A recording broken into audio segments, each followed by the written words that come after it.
नमस्कार शेतकरी मित्रांनो.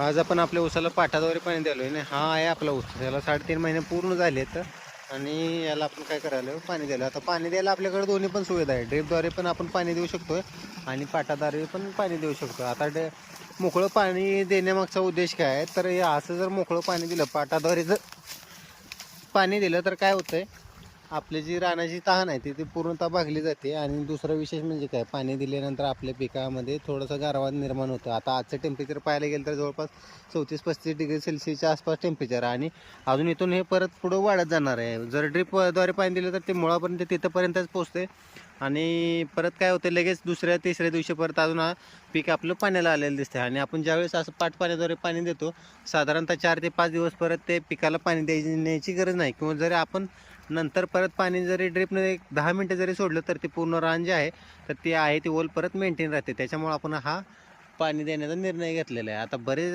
शेतकरी अनुभव आहेत, ते सांगत असतात की ऊस पिकाला पाण्याची काही गरज नाही. परंतु आपल्या निदर्शनास असं आलं असेल की आपण ज्या ठिकाणी पाणी जास्त राहतं किंवा लवणाची रानं आहेत, अशा ठिकाणी ऊसाची चांगली वाढ आणि बेटामध्ये सुद्धा जास्त फुटव्याची संख्या असणं आपल्याला दिसून येते.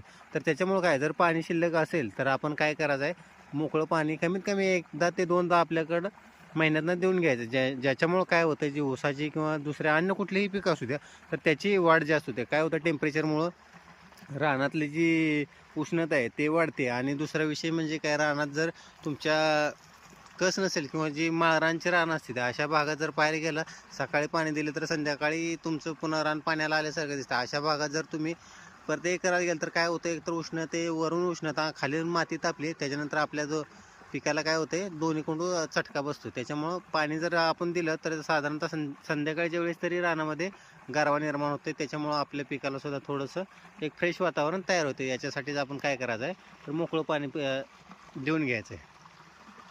धन्यवाद.